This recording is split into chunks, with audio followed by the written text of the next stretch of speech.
A very hearty good morning to all of you. Welcome back to class.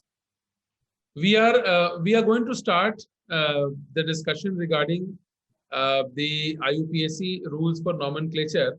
और ये जो पहली slide है यहीं से हमारी पूरी बात शुरू होगी. This is the naming of the central metal atom or ion. Now this is important. This is important because this is where we are actually beginning. We are actually going to begin over here. The naming of the central metal ion. देखिए किसी भी complex compound के nomenclature के 3-4 अलग अलग भाग हैं, aspects हैं. उसमें से जो पहला एस्पेक्ट है वो है the naming of the central metal ion. ये पहली बात है, naming of central metal ion. दूसरा आएगा naming of the complex ion. फिर आएगा नेमिंग ऑफ द लिगेंड. उसके बाद फिर आएगा naming of central metal complex compound if it is an acid. तो ये 3 या 4 अलग अलग इंपॉर्टेंट बातें हैं जो हम लोग इसके संदर्भ में हम स्टडी करेंगे. And so the first one is naming of the central metal ion. Now in an ionic complex, what is an ionic complex? यहाँ देखिए सामने आपके एग्जांपल मैंने दिया है. What is an ionic complex? N ionic complex, जैसे ये example, N ionic complex is one which can dissociate into a positive ion and a negative ion. A complex compound which can be dissociated, broken up or ionized into a positive ion and a negative ion. अब यहां पर आप notice करेंगे जो positive ion है वो simple ion है. Simple ion is the positive ion and complex ion is the negative ion. और अगर आप यहां पर सेकेंड वाले एग्जांपल में नोटिस करेंगे तो माफ करिएगा, यहां पर जो पहला वाला है इसके ऊपर एक पॉजिटिव चार्ज होना चाहिए. Over here should be like this. So देखिए जो पॉजिटिव आयन, जो सेकेंड एग्जांपल में जो पॉजिटिव आयन है वो हमारा कॉम्प्लेक्स आयन है और नेगेटिव आयन जो है वो हमारा सिंपल आयन. सो पहली बात, ionic complex compound का मतलब, ionic complex compounds are those which can ionize or which can dissociate into a positive ion and a negative ion. The positive ion may be the simple ion or the complex ion. Similarly, the negative ion may also be the complex ion or the simple ion. ये पहली बात है. So in an ionic complex compound, the cation is always named first. अब देखिए यहाँ पर आप, ये कैटायनिक पार्ट है, ये एनायनिक पार्ट है, और नियम ये कहता है कि कैटायनिक पार्ट का नॉमेनक्लेचर सदैव पहले होगा. So in this complex compound, this is the cationic part, this is the anionic part. ये वाला कैटायनिक पार्ट है पोटेशियम, ये वाला एनायनिक पार्ट है. सो कैटायनिक पार्ट का नॉमेनक्लेचर हमेशा पहले होगा. तो यहाँ पर आप देखिए पहले हम कैटायनिक पार्ट का नॉमेनक्लेचर कर रहे हैं, इसीलिए हमने लिख दिया पोटेशियम, ये पहले हो गया. और तब फिर एनायनिक पार्ट का नॉमेनक्लेचर हुआ और आपने यहाँ पर लिखा हेक्सासाइनोफेरेट. ये so this cationic part comes first, anionic part comes later. और ये जो 2 है, this 2 is charge on the central metal ion. ये ध्यान रखिएगा, this 2 is not the charge on the complex ion, this 2 is the charge on the central metal ion. और हमारे case में central metal ion यहाँ पर आयरन है. So पहली बात, in an ionic complex compound the cationic part is named first, followed by the anionic part. So potassium is named first, followed by hexacyanoferrate.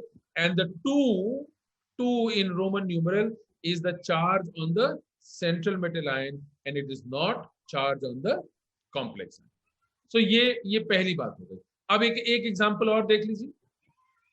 So ये हमारा complex compound है, ये एक आयनिक कॉम्प्लेक्स कंपाउंड है, इसका ये कैटायनिक पार्ट है जो कि कॉम्प्लेक्स आयन है, और ये एनायनिक पार्ट है जो कि एक सिंपल आयन. सो कैटायनिक पार्ट का नॉमेनक्लेचर पहले होगा, एनायनिक पार्ट का नॉमेनक्लेचर बाद में होगा. अब कैटायनिक पार्ट देख लीजिए क्या है, hexamine cobalt 3 ion. Hexamine cobalt 3 ion नहीं लिखेंगे क्योंकि this is a compound. So hexamine cobalt, और ये जो 3 है this 3 is the charge on the central metal ion. कैसे?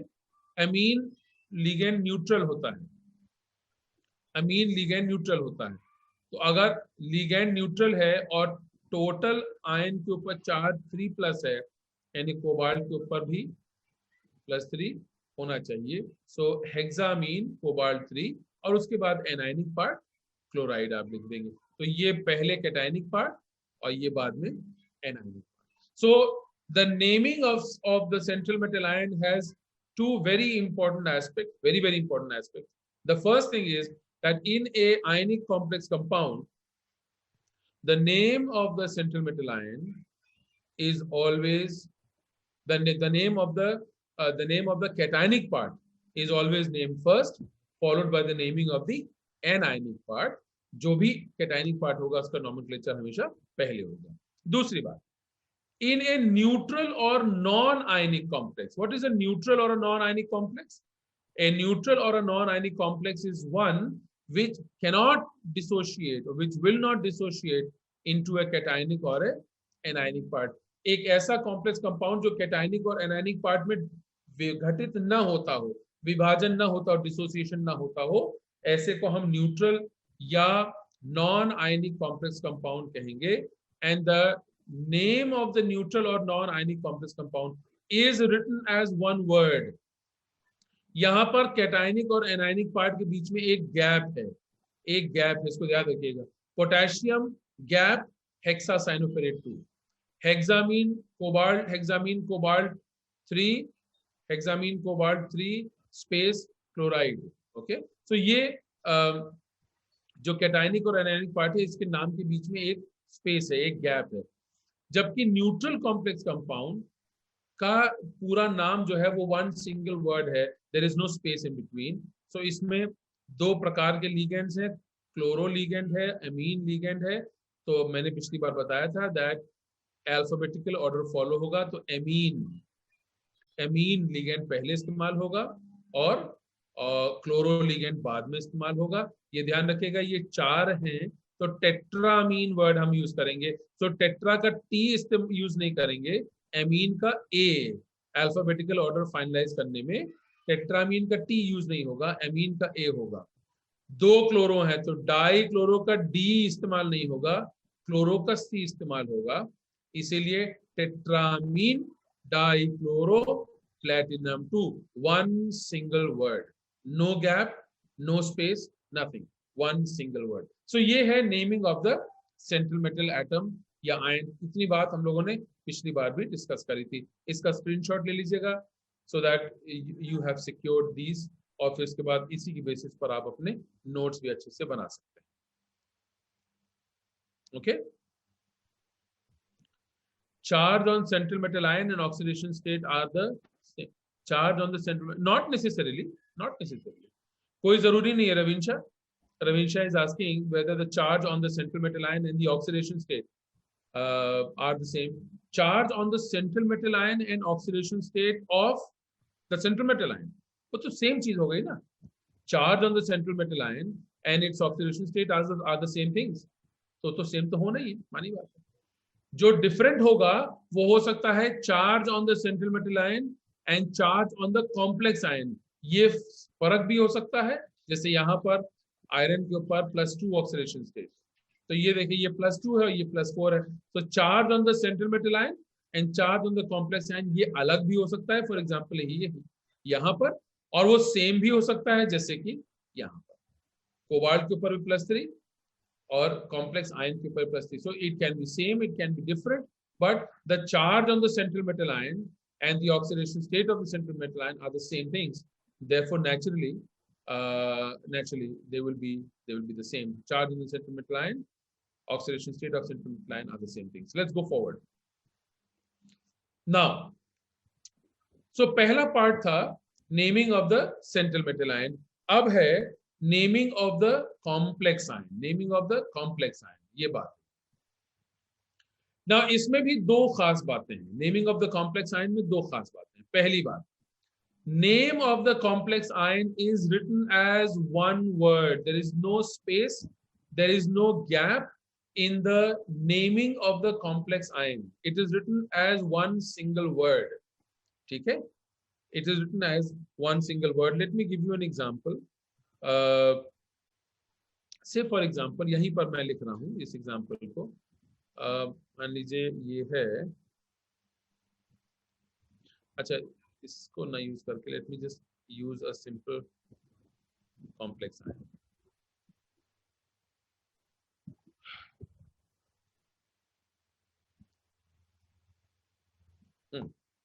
मान लीजिए हम एक कॉम्प्लेक्स आयन यूज कर रहे हैं Cu Cn whole 4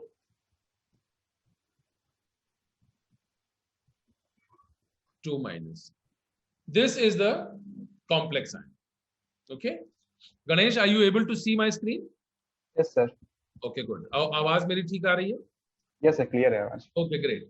So CuCN whole 4 2 minus. CuCN whole 4 2 minus. अब नियम ये कहता है the name of the complex ion is written as one word. तो ये complex ion है और इसका नाम जो है वो one single word होगा, यानी किसी प्रकार का कोई गैप नहीं होगा. ठीक है, ये पहली बात. दूसरी बात, इसका नॉमेनक्लेचर हम करेंगे, लेकिन पहले दोनों रूल्स का जिक्र कर लें. दूसरा नियम ये कहता है, अब आप यहाँ दो देखिएगा, कॉम्प्लेक्स आयन के दो पार्ट्स हैं. कॉम्प्लेक्स आयन के दो पार्ट्स हैं. आप देखिए, एक है लिगैंड पार्ट, एक है सेंट्रल मेटल आयन. तो नियम ये कहता है लिगैंड्स का नॉमेनक्लेचर हमेशा पहले होगा और सेंट्रल मेटल आयन का नॉमेनक्लेचर हमेशा बाद में. ऑल द लिगैंड्स, यहाँ तो एक ही लिगैंड, एक ही प्रकार का लिगैंड है, लेकिन जब भी कॉम्प्लेक्स आयन का नॉमेनक्लेचर होगा, ligands will always be named first, followed by the naming of the central metal ion. और अगर लिगैंड्स अलग अलग प्रकार के हैं तो लिगैंड्स को पहले अल्फाबेटिकल ऑर्डर में अरेंज किया जाएगा, लिगैंड्स का नॉमेनक्लेचर पहले होगा, तब उसके बाद सेंट्रल मेटल आयन का होगा. So ligand will be named first. Okay, हाँ. So the name of the ligand is done first, followed by the naming of the central metal ion. ये important बात है, इसको ध्यान रखिएगा. तो अब देखिए यहाँ पर इसका नाम होगा, I am trying to write it out over here. इसका नाम, जिनको जो नाम लिख लिए हैं आप चैट बॉक्स में लिख सकते हैं, so that I will also see कि आपने बहुत अच्छे से किया है. टेट्रा, अब आप देखिएगा यहाँ पर एक साइनाइड पर -1 होता है, यहाँ 4 है तो ये हो जाएगा -4, और कॉपर पर हो जाएगा +2. तो -4 +2 तभी जाके बाहर -2 जाएगा. तो tetra cyano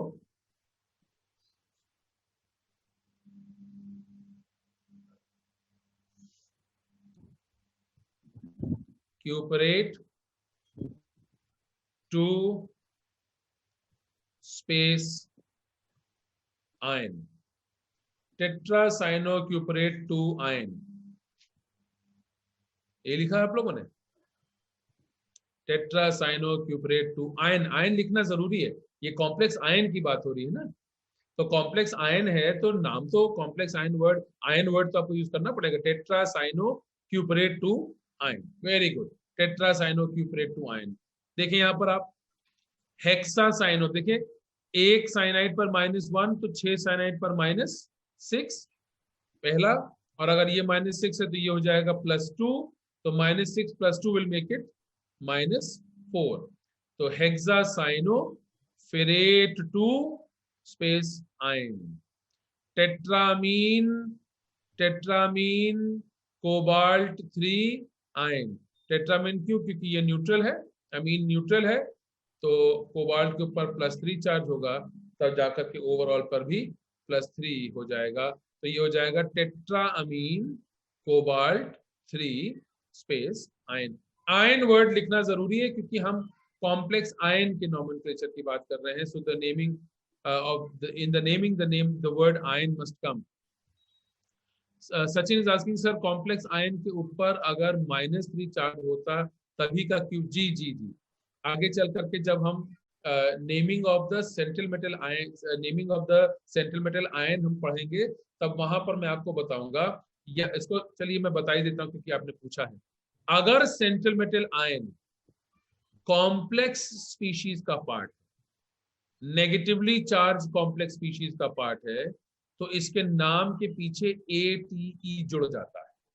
So if the central metal ion is part of an anionic complex ion, then the name ATE, the word ATE is added at the end of the name. ये hexacyanoferrate 2 ion हो जाएगा. And if the central metal ion is part of a cationic complex ion, देखिए ये anionic complex ion है, ये cationic complex ion है, then central metal ion के नाम के पीछे किसी प्रकार की स्पेशल एंडिंग नहीं जुड़ेगी, ये कोबाल्ट ही रहेगा. अगर ये 3- रहा होता तो ये कोबाल्टेट हो जाता, मगर ये 3+ है, इसलिए कोबाल्ट ही रहेगा. और यही बात लागू होती है न्यूट्रल कॉम्प्लेक्स कंपाउंड में. अगर कॉम्प्लेक्स कंपाउंड अगर न्यूट्रल है, उसमें भी सेंट्रल मेटल आयन के नाम के पीछे किसी प्रकार की कोई स्पेशल एंडिंग नहीं जोड़ी जाती. सो स्पेशल एंडिंग जो है ना ATE, ये स्पेशल एंडिंग तभी आएगी जब सेंट्रल मेटल आयन किसी एनायनिक कॉम्प्लेक्स का पार्ट होगा. अगर सेंट्रल मेटल आयन कैटायनिक का पार्ट है या न्यूट्रल का पार्ट है, तो उसके नाम के पीछे किसी प्रकार की स्पेशल एंडिंग नहीं जोड़ी जाएगी. Alright, is that okay? Everybody is able to understand? Yes, thumbs up.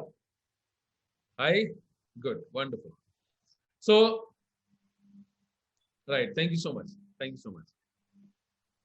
चलिए, सो ये लिगेंड नॉमेनक्लेचर के बारे में ये पहली और बड़ी इंपॉर्टेंट बात है कि हम ये देख रहे हैं कि कॉम्प्लेक्स आयन के नॉमेनक्लेचर में हमेशा कॉम्प्लेक्स आयन का नाम 1 वर्ड होगा, और दूसरी बात स्पेस करके आयन लिखना जरूरी है, क्योंकि हम कॉम्प्लेक्स आयन के नॉमेनक्लेचर की बात कर रहे हैं. दूसरी खास बात यह है, लिगेंड्स का नॉमेनक्लेचर सदैव पहले होता है, followed by the nomenclature of the central metal ion. यदि central metal ion anionic complex ion का पार्ट है, तो उसके नाम के पीछे ATE 8 जुड़ जाएगा. और यदि central metal ion positively charge या कैटायनिक कॉम्प्लेक्स आयन का पार्ट है या न्यूट्रल कंपाउंड का पार्ट है, उसके नाम के पीछे कोई स्पेशल एंडिंग नहीं होगी. So I want you to take a screenshot over here so that you can also remember it and make notes accordingly. चलिए, now nomenclature of complex compound में अब हम तीसरे स्टेप पर चल रहे हैं, और वो है naming of the ligand. Naming of the ligand important है. ये naming of the ligand is very important. और मैं आपको बता दूं कि लिगेंड के नॉमेनक्लेचर एक प्रकार से देखा जाए तो सबसे ज्यादा लंबा, सबसे ज्यादा कॉम्प्लिकेटेड यही है, द नेमिंग ऑफ द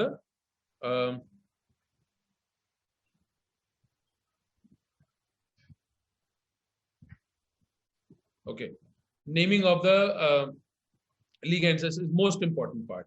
अच्छा, by the way, चलिए वो बाद में आपसे बताऊं. Naming of the ligand. Now let's see here. Now there are 3 kinds of ligands. ये ध्यान रखिएगा, ligands को 2-3 अलग-अलग कैटेगरीज में डाल करके उनको डिवाइड किया गया है. ओके, ये जो पहला प्रकार है डिवीजन का, there are 3 kinds of ligands. उसमें पहला लिखा हुआ है, the first type is the anionic type, then we have the cationic type of ligands, and then we have the neutral ligands. Okay, the anionic type of ligand, the cationic type of ligand, the neutral. Anionic type वो है जो कि negatively charged. Cationic type के वो हैं जो कि positively charged. और न्यूट्रल टाइप के वो हैं जिनके ऊपर किसी प्रकार का कोई चार्ज नहीं है. So we have negatively charge ligands anionic, we have positively charge ligand cationic, we have no charge ligands which are neutral. So ये तीन प्रकार के लिगेंड्स हैं. Let's come forward. The naming of the ligand is done in alphabetical order irrespective of the charge on them.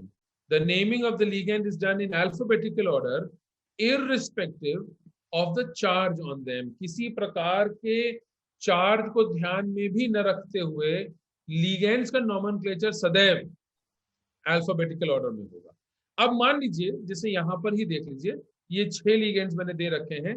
अगर ये किसी complex compound में ये 6 लिगेंड्स हो, तो इनमें सबसे पहले हम किस लिगेंड को रखेंगे? ध्यान रखिएगा, अल्फाबेटिकल ऑर्डर में नेचुरली जो अल्फाबेट्स पहले आते हैं वो वाले लिगेंड्स को हम पहले रखेंगे। अब आप यहाँ पर वॉच कीजिए, सबसे पहले जो भी है हम लोग सी वाले लिगेंड, क्योंकि अल्फाबेटिकल ऑर्डर में सी सबसे पहले आता है, तो सबसे पहले आएगा क्लोरो लिगेंड। ओके, अब आप कहेंगे सर क्लोरो में साइनो में भी सी है, बिल्कुल सही बात है। तो अगर पहला पहला अल्फाबेट सेम है तो फिर हम दूसरा अल्फाबेट देखते हैं। यहाँ सी एच है, यहाँ सी वाई है और एच पहले आता है, तो क्लोरो पहले हो जाएगा, साइनो बाद में होगा। ठीक, इसके बाद मानी बात है कि सी डी ई एफ फ्लोरो हो जाएगा, तो फ्लोरो लिगेंड नंबर 3 हो जाएगा। अब देखिए सल्फेटो है, सल्फीटो है, जिसमें के SULPH तक दोनों में कॉमन है। इसका मतलब डिसीजन किसके बेसिस पर होगा? I और A, और A पहले आता है, तो A का यानी सल्फेटो का नॉमेनक्लेचर नंबर 4 पर, सल्फीटो का नॉमेनक्लेचर नंबर 5 पर, और तब अंत में थायोसल्फेट PQRS के बाद E आता है, तो ये हो जाएगा नंबर 6 पर। Chloro, cyano, fluoro, sulphato, sulphito, thiosulphato. This will be the order. So what I'm saying is that the naming of the ligands is done in alphabetical order, irrespective of the charge on them. Charge चाहे positive हो, charge चाहे negative हो, charge चाहे जैसा हो, चाहे neutral हो, ligands का nomenclature हमेशा alphabetical order में किया जाएगा। इस बात को ध्यान रखिएगा and take a screenshot. ठीक? So the naming of ligand is always done in the alphabetical order. Now, another very important thing which you should note as we are discussing this particular point over here, all anionic ligands, ये खास बात है, ये इसको देखिएगा, all anionic ligands and have end suffix O, are end with a suffix O, यानी कोई भी लिगेंड होगा उसके अंत में क्या आएगा? ओ आ जाएगा। देखिए आप, fluoro, cyano, chloro, thiosulphato, sulphato, sulphito, nitro, nitrito, aquo, and so on. All the anionic ligands will end with the suffix O. ये रूल कहता है that all anionic ligands will end with the suffix O. ठीक, तो अभी हम लोग ligands के nomenclature की बात कर रहे हैं। लिगेंड 3 प्रकार के हैं, anionic ligands, cationic ligands and neutral ligands. और एनायनिक लिगेंड्स, अच्छा दूसरी खास बात, सभी लिगेंड्स को हमेशा अल्फाबेटिकल ऑर्डर में नॉमेनक्लेचर किया जाएगा, चाहे वो किसी भी चार्ज के हो या विदाउट चार्ज हो, उनको हमेशा अल्फाबेटिकल ऑर्डर में अरेंज करके नॉमेनक्लेचर किया जाएगा। एनायनिक लिगेंड्स की विशेषता ये है that they end with a suffix O, they end with a suffix O, और हर लिगेंड के नाम के पीछे O जुड़ जाएगा। ठीक, तो F माइनस ये फ्लोराइड आयन है, लेकिन जब ये लिगेंड की तरह बिहेव करता है तो फ्लोराइड आयन ना बोल करके हम फ्लोरो लिगेंड बोलते हैं। Cl माइनस को क्लोराइड आयन ना बोल करके क्लोरो लिगेंड बोलते हैं। Cn माइनस को साइनाइड आयन ना बोल करके हम साइनो लिगेंड कहते हैं। ये है सल्फाइट ना बोल करके सल्फीटो, सल्फेट ना बोल करके सल्फेटो, थायोसल्फेट ना बोल करके थायोसल्फेटो, सबके अंत में ओ जुड़ जाएगा। सफिक्स का मतलब होता है बाद में आने वाला, प्रीफिक्स का मतलब होता है पहले आने वाला। So suffix, prefix, and all anionic ligands end with the suffix O, सबके नाम के पीछे O जुड़ जाएगा। इसका आप स्क्रीनशॉट ले लीजिए, ये पहली बात।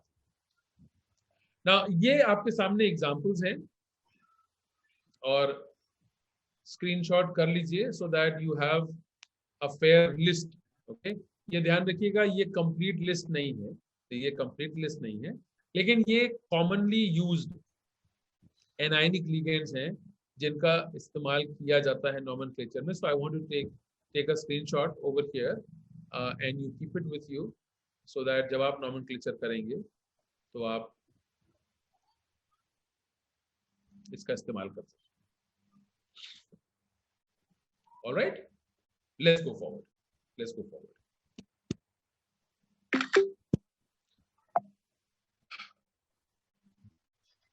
Now let's go forward. All cationic ligands, अभी हम लोगों ने एनायनिक लिगेंड्स की बात करी थी, अब cationic. All cationic ligand, cationic का मतलब क्या हो गया? All ligands which are positively charged, all ligands which are positively charged, cationic ligands, end with the suffix "-ium". कुछ भी नाम होगा, नाम के पीछे "-ium" जोड़ना चाहिए। Ammonium, hydronium, nitrosonium, nitronium, hydrogenium and so on. जो भी कैटायनिक लिगेंड्स हैं उनके नाम के पीछे "-ium" suffix जुड़ जाएगा। Behind the name, the suffix "-ium" is added, and that becomes the name. Ammonium, nitrosonium, nitronium. अब देखिए, अगर ये NO है ना, अगर NO के ऊपर ये पॉजिटिव चार्ज ना होता तो इसका नाम होता नाइट्रोसिल लिगेंड, वो न्यूट्रल लिगेंड है, नाइट्रोसिल। लेकिन क्योंकि इसके ऊपर प्लस चार्ज है तो ये नाइट्रोसिल ना होकर के हो गया नाइट्रोसोनियम, "-ium" जुड़ गया। ये नाइट्रो लिगेंड है, नाइट्रो। लेकिन अगर ये नेगेटिवली चार्ज होता तो क्यों पॉजिटिवली चार्ज है, इसका नाम हो गया नाइट्रोनियम, नाम के पीछे "-ium" जुड़ जाएगा। सो ये ध्यान देने वाली बात होगी, और इसका भी स्क्रीनशॉट आप कर लीजिए। These are also a list of cationic ligands जो कि कभी कभार नॉमेनक्लेचर में इस्तेमाल होते हैं। Then the third is we have the list of neutral ligands. ये neutral ligands, साहब neutral ligand में है, they don't have any special ending. Carbonyl तो कार्बोनिल, नाइट्रोसिल नाइट्रोसिल, अमीन, एक्वो। ध्यान रखिएगा, एक्वा कहीं कहीं पर लिखा मिलेगा किताबों में, इसलिए मैंने जानबूझ करके एक्वा लिखा फिर काटा है ताकि आपको मैं याद दिला सकूं। This is not aqua ligand, this is aquo ligand. अब ये ओ जो है ना, ये सफिक्स ओ नहीं है, ये नाम ही ओ है, नाम ही एक्वो लिगेंड है। So it is not a suffix O, but it is the name itself that carries an O. Okay, then we have nitrosyl, then we have thiocarbonyl, thionitrosyl, benzene, phenyl, methyl, pyridine. O2 is dioxygen. O2 is not oxygen molecule. When it is oxygen molecule is used as a ligand, it is called dioxygen. Then we have cyclopentadienyl, methylamine, ethylenediamine, EDTA, dipyridyl, dinitrogen. Then we have hydroxylamine. Then we have triphenylphosphine, and so on. So these are a few neutral ligands which are used, commonly used neutral ligands. I am not claiming that this is one full final complete list, but there are mostly these are the ligands which are used at the time of nomenclature. और भी हो सकते हैं, but एक substantive list मैंने आपको दी है, so that you know that this is what you have to keep in mind. Okay, now आगे बढ़ते हैं. I want you to write a few things as I'm dictating here today. इसको आप लिखिएगा. Okay, so अभी हम लोगों ने देखा है नेमिंग ऑफ लिगेंड्स में there are 3 kinds of ligands. ये इसको एक प्रकार से इसको आप फर्स्ट पॉइंट के रूप में आप रिकॉर्ड कर लीजिए. This is point number 1. This is point number 1. ठीक है, there are 3 kinds of ligand. ये पॉइंट नंबर 1. चलिए पॉइंट नंबर 2. पॉइंट नंबर 2 लिखिएगा. लिखिए, many ligands have more than one atom. Many ligands have more than one atom that can behave. Many ligands have more than one atom. Ganesh, if I am speaking very fast, मुझे बता दीजिएगा. Okay, okay, sir. Many ligands have more than one atom that can donate an electron pair for coordinate bond formation. For coordinate bond formation.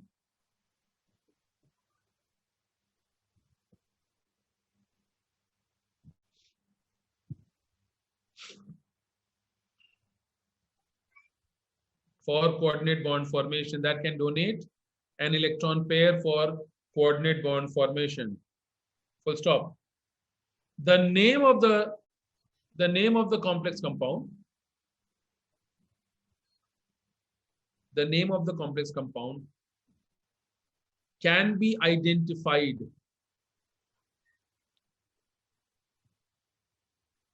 The name of the complex compound can be identified. Can be identified on the basis of the name of the complex compound. The name of the complex compound can be identified, and the name of the ligand. So please repeat कर दीजिए sentence एक बार. The name of the ligand. The name आपने बोला है the name of the complex compound can be identified on the. Can be identified, and the name of the ligand. And the name of the ligand.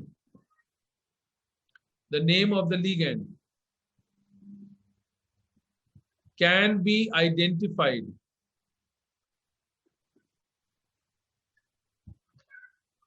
Can be identified on the basis of the name of the ligand can be identified on the basis of the donor atom. The donor atom can be identified on the basis of the donor atom.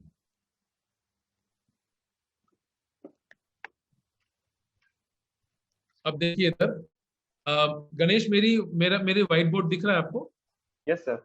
Okay good, right. So देखिए यहाँ पर I want to give you an example over here. Say for example हमारे पास एक ligand है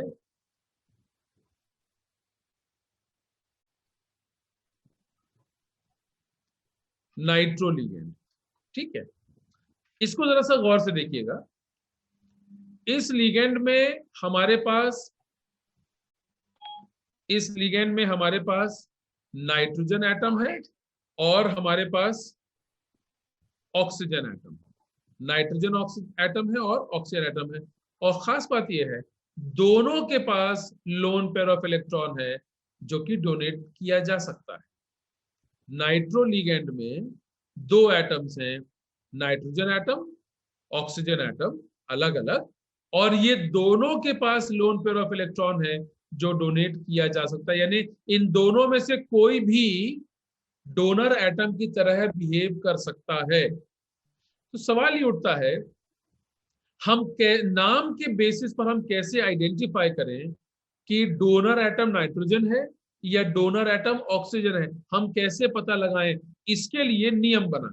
अब देखिए यहां पर अगर नाइट्रो लिगेंड में नाइट्रोजन डोनर एटम, ये lone pair of electron nitrogen का है और नाइट्रोजन डोनर एटम है, तो ऐसी स्थिति में लिगेंड का नाम हो जाता है, गणेश जो मैं लिख रहा हूं आपको दिख रहा है ना? Yes sir. ओके, लिगेंड का नाम हो जाएगा नाइट्रो लिगेंड. लिगेंड का नाम हो जाएगा nitro ligand. If in this ligand nitrogen is the donor atom, then the name of the ligand is nitro ligand. तो अगर मान लीजिए कोई कॉम्प्लेक्स कंपाउंड है और आपने नाम उसका पढ़ा, कहीं पे लिखा हुआ है डाइनाइट्रो. डाइनाइट्रो वर्ड पढ़ते ही आप समझ जाएंगे कि नाइट्रो है, इसका मतलब donor atom is what, nitrogen. और अगर इसी लिगेंड में अगर ऑक्सीजन डोनर एटम अगर हो गया इसी में, तो इस लिगेंड का नाम बदल जाएगा और अब इसी लिगेंड को हम कहेंगे नाइट्रीटो ligand. The same ligand will be called nitrito if oxygen is the donor atom, and it will be called nitro if nitrogen is the donor atom. Are you understanding? मेरी बात सुनाई दे रही है? मेरी बात समझ में आ रही है? Yes sir. Are you clear ना? Yes, इसका नाम नाइट्रो क्यों है? क्योंकि नाइट्रोजन डोनर एटम है। इसी लिगेंड का नाम नाइट्रीटो कब होगा?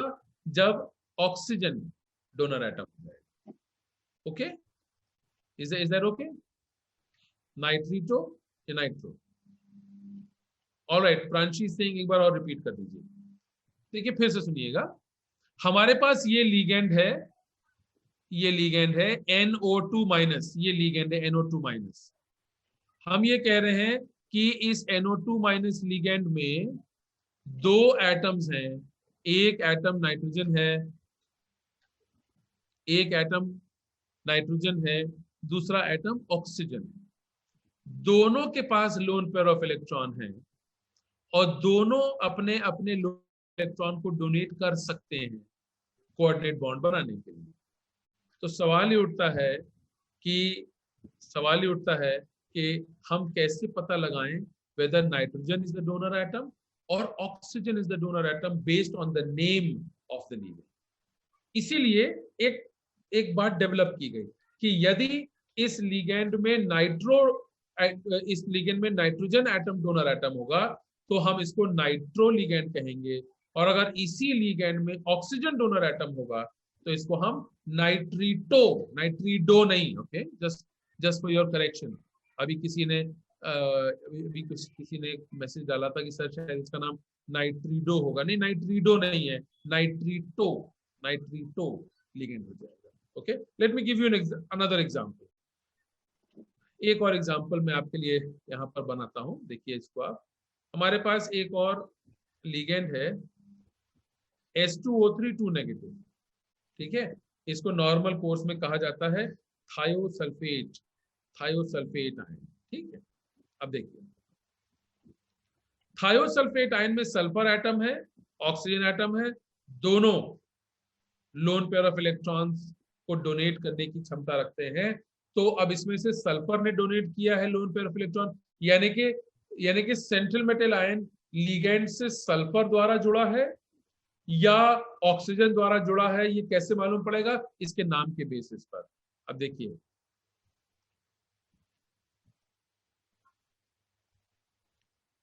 अगर मान लीजिए sulphur is the donor atom, if sulfur is the donor atom, okay, then the name will be thiosulfato-S. Thiosulfato-S means sulfur is the donor atom. और अगर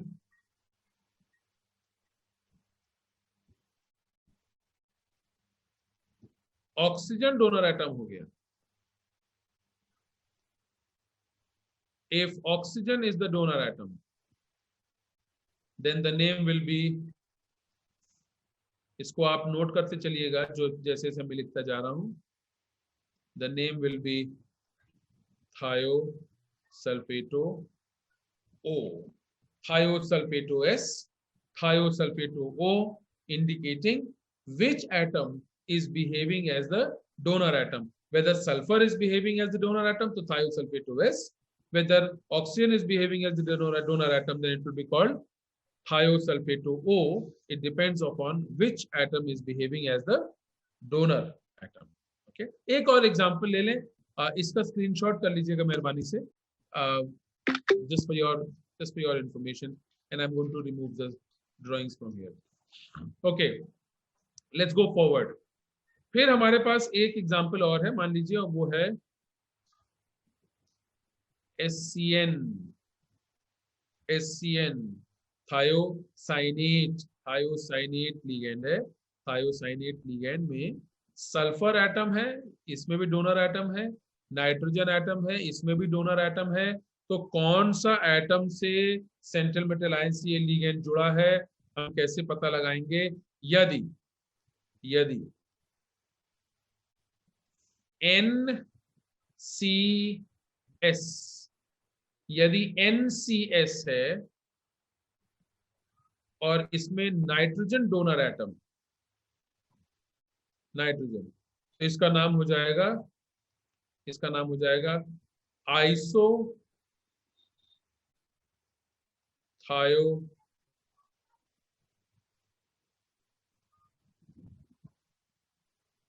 साइनेटो, आइसोथायोसाइनेटो। ठीक है, आइसोथायोसाइनेटो हो जाएगा, या थायोसाइनेटो N भी उसको बोल सकते हैं। और अगर ये SCN यानी सल्फर, आई एम सॉरी, यदि सल्फर डोनर एटम की तरह बिहेव करेगा तो इसका नाम हो जाएगा थायो साइनेटो। थायो का मतलब ही होता है प्रेजेंस ऑफ सल्फर, सल्फर से जुड़ा हुआ है। सो ये आइसोथायोसाइनेटो या थायोसाइनेटो, ये उस कंडीशन में होंगे। आइसो वर्ड तब यूज हो जाएगा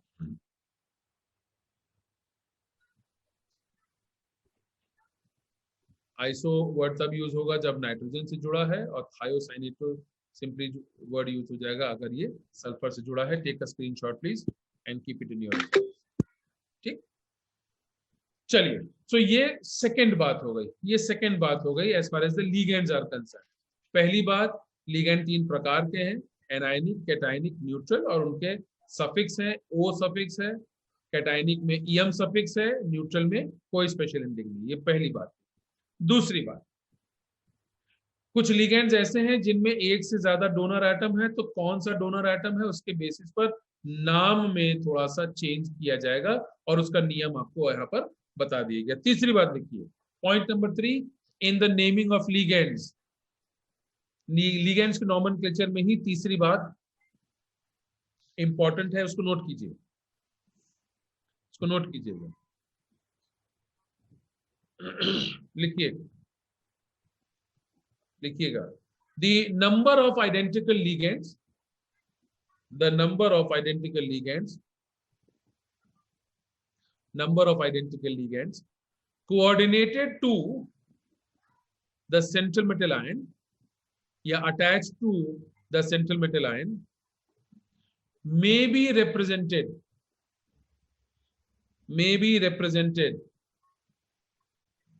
as follows: the number of identical ligands attached or coordinated to the central metal ion may be represented in the following manner. Okay, अन्ना यहां देखिए, look at the screen here carefully. हम लोग बात कर रहे हैं कि यदि एक ही प्रकार के एक से ज्यादा लिगेंड हो तो उनका नाम कैसे हम लिखेंगे।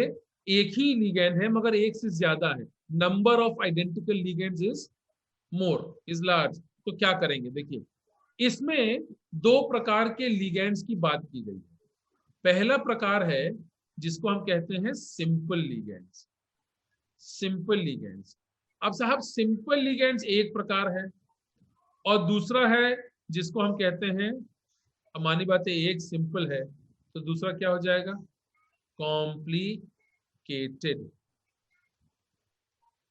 लिगेंड्स का एक प्रकार है जिसको हम सिंपल कहते हैं, और मानी बात है जो दूसरा प्रकार है उसको हम कॉम्प्लिकेटेड कहते हैं। Now what is the definition of a simple ligand? Simple ligand का मतलब जैसे कि ये chloro simple, bromo simple, cyano simple, ठीक है, आप न्यूट्रल में आ जाइए, नाइट्रोसिल सिंपल, एक्वो सिंपल है, ठीक है, कार्बोनिल सिंपल है, एक्सेट्रा। ये सिंपल लिगेंड्स है। अब देखिए कॉम्प्लिकेटेड लिगेंड का एग्जांपल देखिए, EN। EN का मतलब क्या है, इसका नाम क्या है, इसका नाम है, इसको देखिएगा, इथिलीन डाई अमीन। अब सुनिए, बहुत ध्यान से सुनिए, what is a complicated ligand? Complicated ligand वो है जिसके नाम में ही di, tri, tetra, penta, hexa, hepta, septa, octa, nano, deca, जिसके नाम में ही ये वर्ड्स आ जाएं। अब देखिए जैसे यहाँ पर हमारा ये लिगेंड है इथिलीन डायमीन, इसके नाम में ही डाई शब्द आ रहा है। तो जितने भी लिगेंड्स हैं जिनके नाम में ही डाई वर्ड आ रहा है, ऐसे लिगेंड्स को हम कहते हैं कॉम्प्लिकेटेड लिगेंड।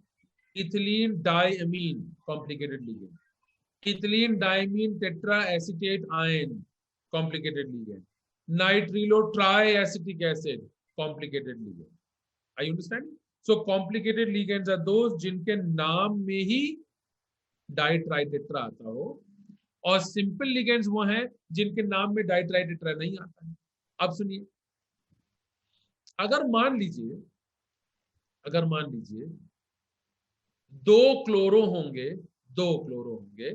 Cl2 अगर होगा तो इसका हम नाम लिखेंगे डाई क्लोरो। इसको आप मेरे साथ साथ नोट करते चलिएगा, इसका नाम हो जाएगा di chloro, right? We will use the prefix, this is called a prefix. नाम, लिगेंड के नाम के पहले हम एक प्रीफिक्स यूज करेंगे, डाई। अगर दो हैं तो हम प्रीफिक्स डाई यूज करेंगे, अगर तीन है तो प्रीफिक्स ट्राई।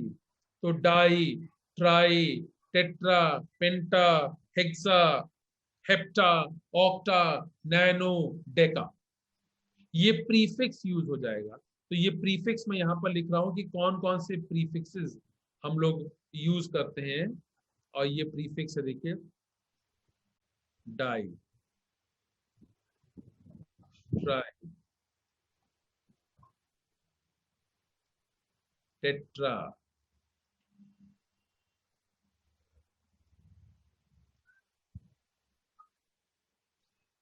पेंटा, हेक्सा, हेक्सा मतलब 6 हेक्सा, फिर हो जाएगा हेप्टा 7, ऑक्टा 8,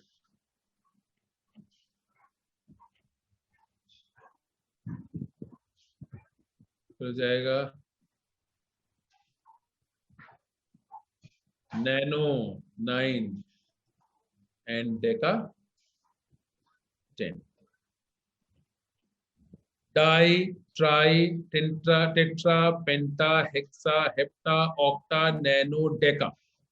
तो नियम ये कहता है, इसको लिखिएगा, in case of simple ligands, लिखिए, in case of simple ligands,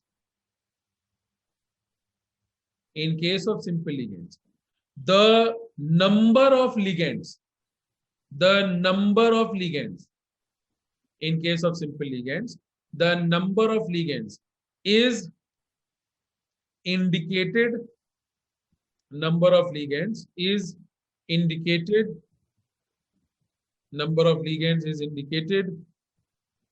by using the prefix. The number of ligands is indicated by using the prefix. A prefix आपके सामने है, die, tri, tetra, penta, hexa, note कर लीजिएगा, hepta, octa, nano and deca. The number of ligands is indicated by using the prefix di, tri, tetra, penta and so on.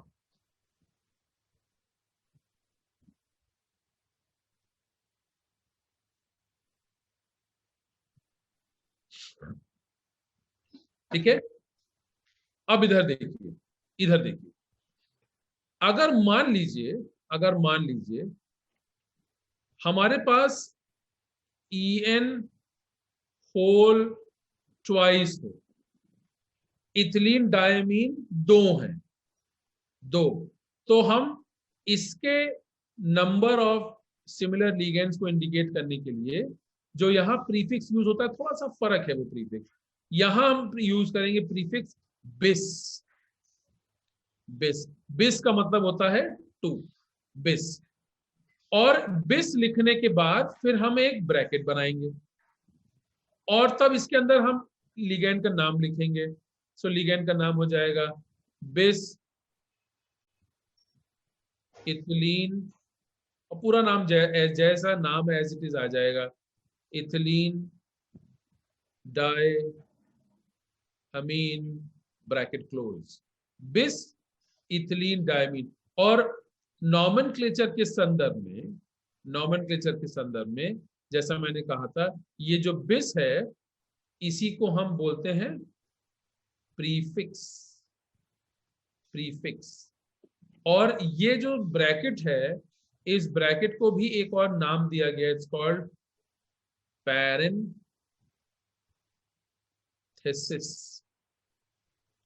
Parenthesis is simply the round bracket. ये जो round bracket है इसी को parenthesis कहा जाता है। सो नियम ये कहता है, मैं भी लिखवा दूंगा आपको, नियम ये कहता है कॉम्प्लिकेटेड लिगेंड्स की संख्या उनके prefix bis, tris, tetrakis, pentakis and so on से की जाएगी, और प्रीफिक्स लिखने के बाद राउंड ब्रैकेट यानी पैरेंथेसिस के अंदर लिगेंड का नाम लिखा जाएगा।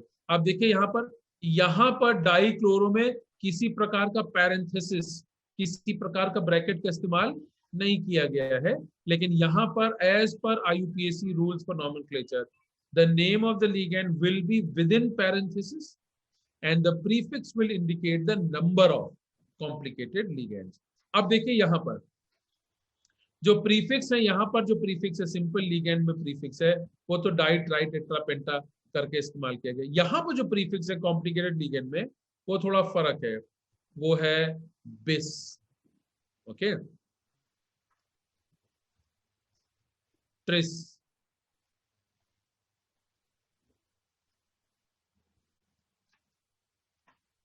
टेट्राकिस।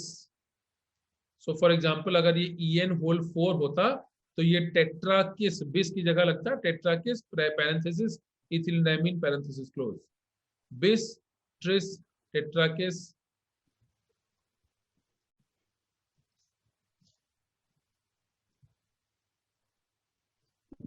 पेंटाकिस,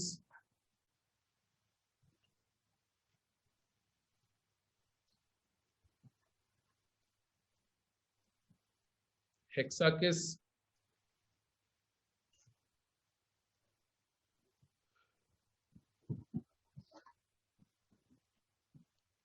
हेप्टाकिस,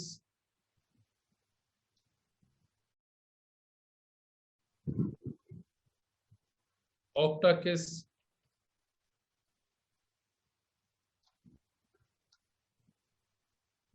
नैनोकिस एंड डेकाकिस। गणेश, जो मैं स्क्रीन पे लिख रहा हूं दिख रहा है आपको ना? Yes sir. बिस, tris, tetrakis, pentakis, hexakis, heptakis, octakis, नैनोकिस, डेकाकिस, ये प्रीफिक्स है जो इस्तेमाल होता है फॉर कॉम्प्लिकेटेड लिगेंड्स। और ध्यान रखने वाली बात यह है, प्रीफिक्स रहेगा, ब्रैकेट में पैरेंथेसिस या रहेगा, और फिर उसके बाद उस पैरेंथेसिस के बीच में अंदर जो है लिगेंड का नाम लिखा जाएगा। लिखिएगा, in case of complicated ligands, in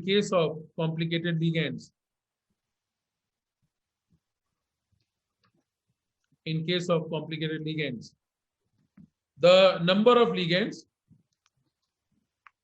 the number of ligands, the number of ligands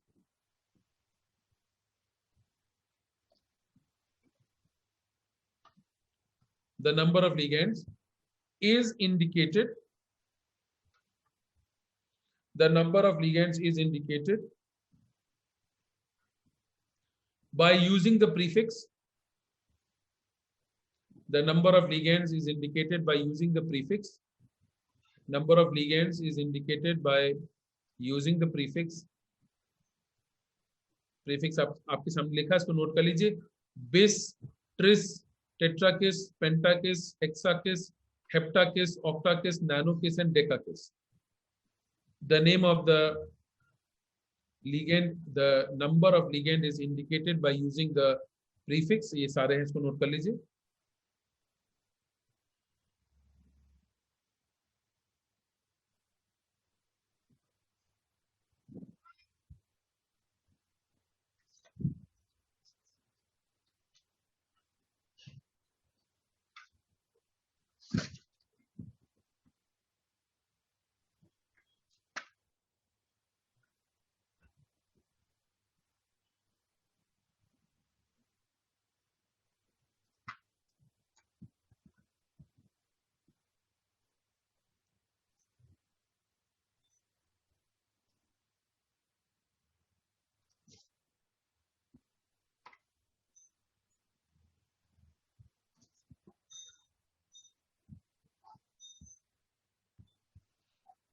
ठीक है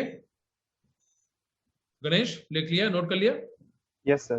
Okay, so in case of complicated ligands, the number of ligands is indicated by using the prefix so and so, and the name of the complicated ligand, and the name of the complicated ligand, and the name of the complicated ligand, name of the complicated ligand is written within parenthesis, is written within parenthesis.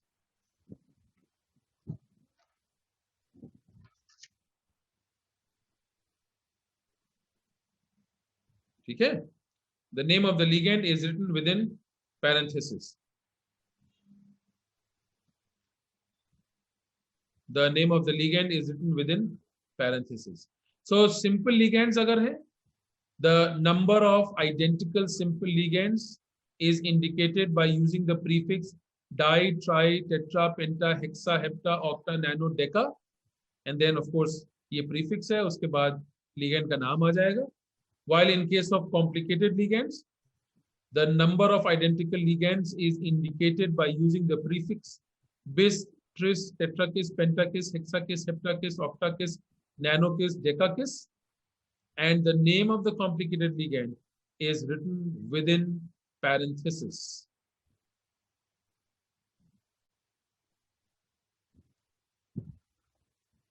ठीक है? Ganesh, are you hearing?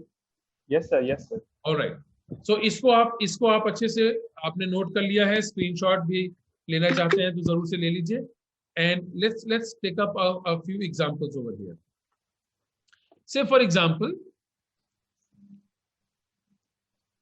मैं एक ऐसा example ले रहा हूं जिसमें simple ligand, complicated ligand दोनों आ जाए.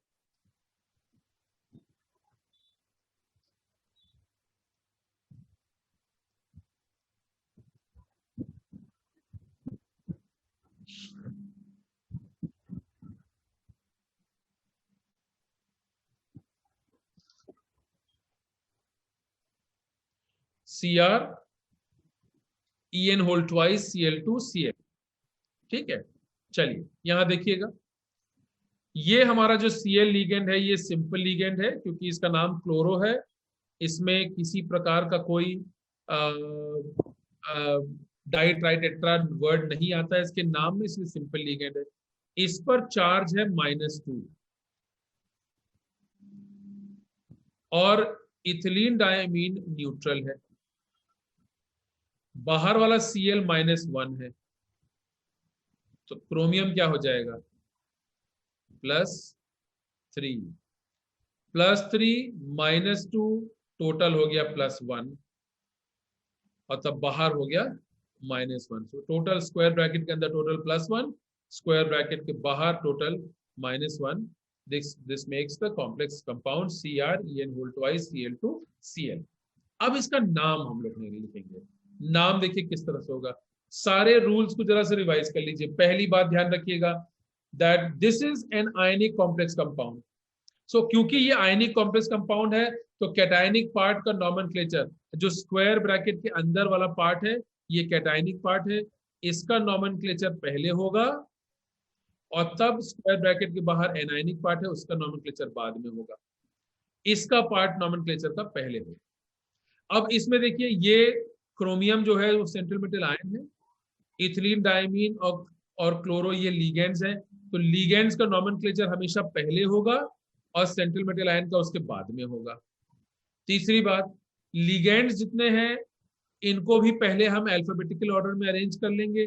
ये क्लोरो है, ये इथिलीन डायमीन है, तो मानी बात है सी पहले आता है तो सी क्लोरो लिगेंड का नाम पहले लिखेंगे, इथिलीन डायमीन का बाद में लिखेंगे, फिर उसके बाद सेंट्रल मेटल आयन का लिखेंगे और तब अंत में एनायनिक पार्ट का लिखेंगे। ठीक, चलिए पहला है, थोड़ा सा कॉम्प्लिकेटेड लगेगा but let's do it.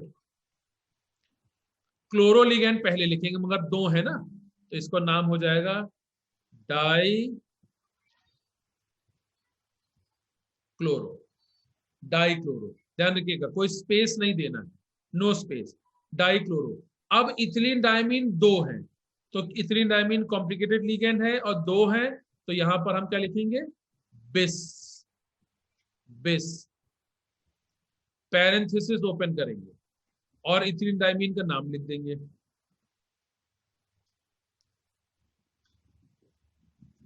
Ethylene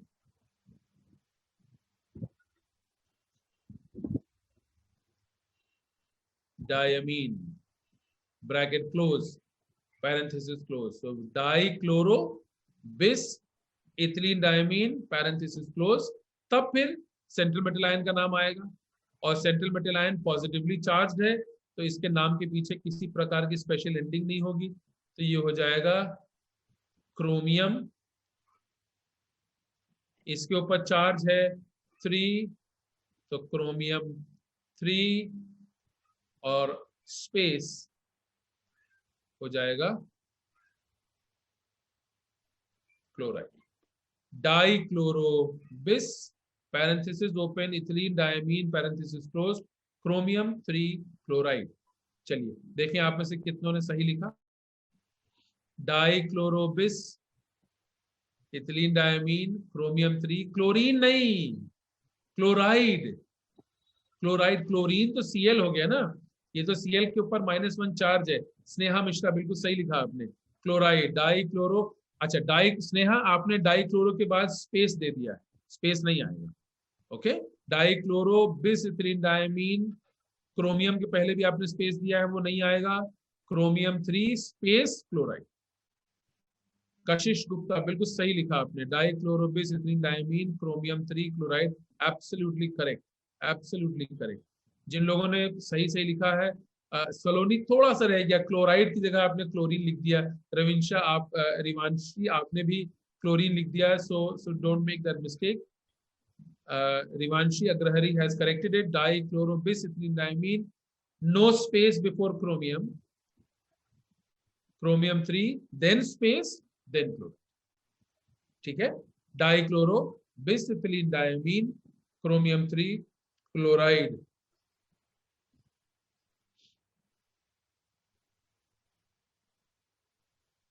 chromium 3 chloride. ठीक, चलिए let's take up another example, let's take up another example. और ये बड़ा इंटरेस्टिंग हो जाता है जैसे जैसे समझ में आने लगता है, बात आगे बढ़ने लगती है, बात समझ में आने लगती है तो अच्छा लगता है। Do chloro bis, I am sure this is a typographical error, do chloro तो नहीं होगा, डाई क्लोरो होगा। डाई क्लोरो बिस के बाद पैरेंथेसिस के पहले स्पेस नहीं होगा Neha. Okay, di chloro bis no space ethylene diamine within parenthesis no space chromium 3 के बाद space then chloride. Yes Rivanshi आपने जो अब लिखा है बिल्कुल सही है, di chloro bis ethylene diamine chromium 3 space chloride, absolutely correct. Let's move on, let's move on. अब ये मैं आपको दे रहा हूं, आप कोशिश करिए इसको अपने आप करने की।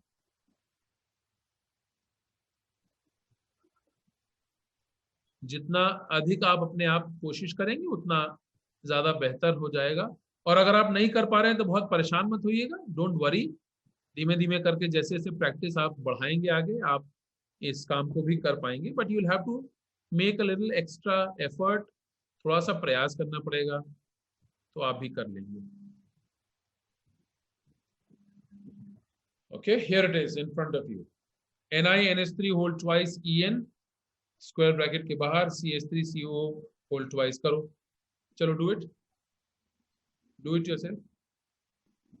चलो नाम लिखते हैं इसका। ओके, नाउ ये है देखिए इथिलीन डायमीन E और अमीन A, यानी कि अमीन पहले आएगा, तो नाम इसका हो जाएगा डाई अमीन। ये सिंपल लिगेंड है इसीलिए प्रीफिक्स डाई यहां पर होगा, डायमीन। अब देखिए इधर गौर से देखिएगा, इथिलीन डायमीन सिंगल है, वन है, तो कोई प्रीफिक्स यूज नहीं होगा, सिंपली पैरेंथेसिस बनेगा और ethylene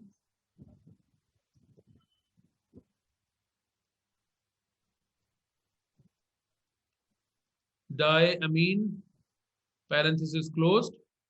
So diamine parenthesis open, ethylene diamine parenthesis closed without space निकल। अब देखिए ये एसीटेट है, इसके ऊपर -2 हो जाएगा। इथिलीन डायमीन न्यूट्रल है, डायमीन अमीन न्यूट्रल है, तो निकल पर हो जाएगा +2 चार्ज। सो diamine parenthesis open, ethylene diamine parenthesis closed, nickel 2 space acetate.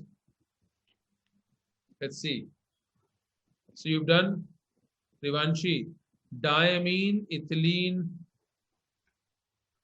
diamine, nickel 2 acetate. Absolutely bingo. Correct. सलोनी राय, डायमीन, सलोनी आपने इथिलीन डायमीन को पैरेंथेसिस में नहीं रखा, तो ये गलत गड़बड़ हो गई। Diamine ethylene diamine must go with, ethylene diamine must go within parenthesis क्योंकि कॉम्प्लिकेटेड लिगेंड है। So diamine ethylene diamine within parenthesis nickel 2 acetate, nickel 2 acetate. Very good Sneha Mishra, Alshifa, Ganesh Dikshit, very good, Naman Tiwari, Harshita, brilliant, brilliant, you are all absolutely brilliant. चलिए let's do one more, let's do one more। 3-4 मैं आपको अलग अलग प्रकार के examples करा दे रहा हूं, बाकी प्रैक्टिस तो आप घर पर बैठ करके बढ़िया तरीके से करेंगे ही। PT platinum,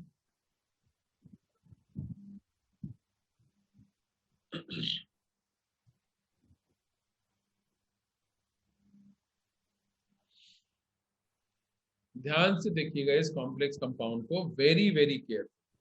PT En whole 4, PT En whole 4, sir whole 3 में, I'm sorry, En whole thrice, not 4, En whole thrice, PT En whole thrice। चलिए शुरू कीजिए। चलो अब इधर देखिए, इथिलीन डायमीन, आप अब ये प्रोसेस को समझ गए हैं, इथिलीन डायमीन न्यूट्रल है तो ये 0 हो जाएगा। और बहुत गौर से देखिए, ये पूरे कॉम्प्लेक्स कंपाउंड के ऊपर भी कोई चार्ज नहीं है, इसका मतलब प्लैटिनम भी न्यूट्रल है। इसको ध्यान दीजिएगा, नॉर्मल कोर्स में प्लैटिनम या तो +2 या +4 में एग्जिस्ट करता है, but in this complex compound platinum also exist in low oxidation state. अब नाम देखिए यहां पर आएगा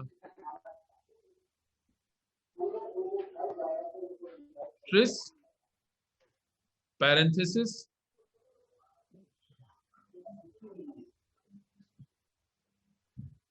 इथिलीन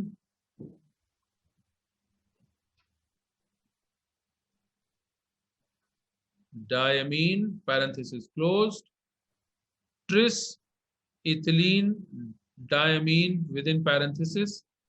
अब देखिए यहाँ पर आप, क्योंकि ये न्यूट्रल कंपाउंड है, इसीलिए सेंट्रल मेटल एटम के नाम के पीछे किसी प्रकार की स्पेशल एंडिंग नहीं, प्लैटिनम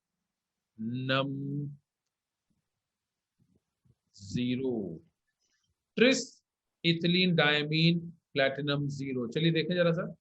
अरे आप में से बहुत सारे लोगों ने जवाब दे दिया। प्लैटिनम के बाद भैया कोई चार्ज तो आप डालेंगे ना, प्लैटिनम विदाउट चार्ज तो हो नहीं सकता, चार्ज मस्ट बी देयर। अब वो चार्ज 0 है, tris ethylene diamine platinum 0, 0 indicating that the oxidation state on platinum is 0. Absolutely. Saurabh Pandey बिल्कुल सही। बस सौरभ एक गड़बड़ आपसे हो गई है, जावेद से भी वही गड़बड़ हुई है, बुशरा से भी वही गड़बड़ हुई है। ये कॉमन मिस्टेक है, इसको ध्यान रखिएगा। That the name of the complex compound will always begin with an alphabet capital. तो ट्रिस का टी कैपिटल होगा, सौरभ ने, जावेद ने और एक दो लोगों ने, और बुशरा ने, आप लोगों ने टी स्मॉल रखा है। हो सकता है टाइपोग्राफिकल एरर हो। शिवानी यादव आपने भी वही एरर करी है, but it will begin with a capital, it will begin with an capital alphabet. Yes Rivanshi sir, 0 लिखना नेसेसरी है, एब्सोल्युटली नेसेसरी है। यही तो हम इंडिकेट कर रहे हैं कि ये एक न्यूट्रल कॉम्प्लेक्स कंपाउंड है जिसमें प्लैटिनम का ऑक्सीडेशन स्टेट 0 है। Tris ethylene diamine no. Rivanshi आपने प्लैटिनम के पहले एक गैप, एक स्पेस दे दिया है, वो नहीं देना है। 0 के पहले भी स्पेस दे दिया, वो भी नहीं देना है। Tris ethylene diamine platinum 0। अगर आपको ध्यान हो तो मैंने लिखवाया था that the name of a neutral complex compound is written as one word. Yes, अब आपने सही लिखा। The name of the neutral complex compound is written as one word. Absolutely correct. Absolutely correct. चलिए, I hope now you will be able to do it. So कुछ एक examples मैं यहाँ पर आपके लिए लिख दे रहा हूँ, इसको आप अपने आप से करिएगा बैठ करके घर पर। ओके मैं ये एग्जांपल्स आपके लिए यहाँ लिख रहा हूं, but you do it yourself.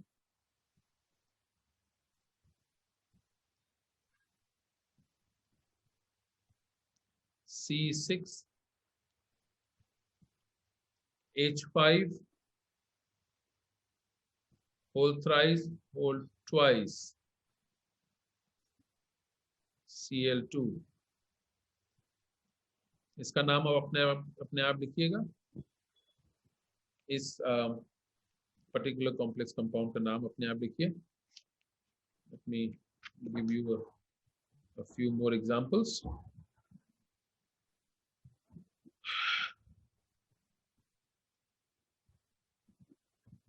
XeO6 4 negative.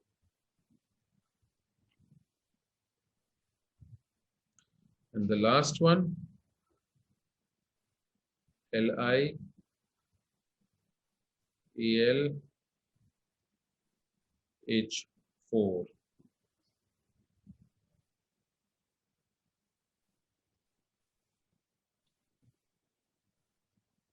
ठीक है, तो ये 6 एग्जाम्पल्स हैं, 3 मैंने करवा दिए हैं, 3 आपके लिए छोड़ रहा हूं ताकि आप इसको अपने आप कीजिएगा। स्क्रीनशॉट ले लीजिए, या अगर आपने लिख लिया है तो बहुत अच्छा किया, that's very good. Now ligands के बारे में 2 बातें और हैं, जल्दी जल्दी मैं आपको बता दूं, इसको लिखिएगा। ये लिगेंड्स के बारे में चौथी बात है। I have may be 10 more minutes, I will quickly finish it in 10 minutes now.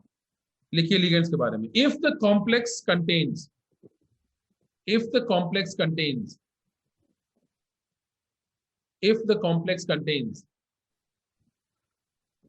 two or more central metal atoms, if the complex contains 2 or more central metal atoms, such complexes are called polynuclear complexes. Normally किसी भी complex compound में एक central metal ion होता है, लेकिन यदि एक से ज्यादा central metal ion है तो ऐसे complex compounds को हम लोग polynuclear complex compounds कहते हैं। polynuclear complex compounds, okay? So if the complex compound contains 2 or more central metal atoms or ions, is termed as polynuclear. So the ligands that join the two central metal ions,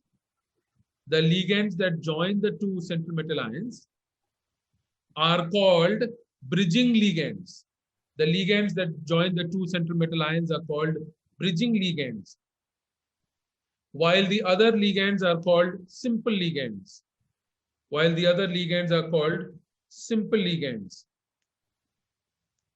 Full stop. The bridging ligands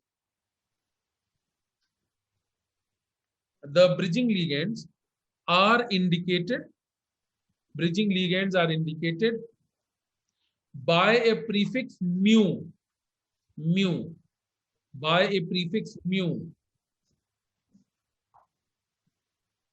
and separated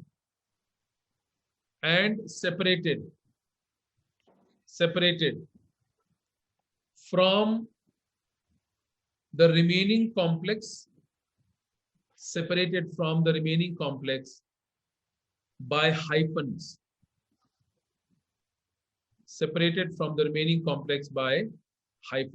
Thank you very much.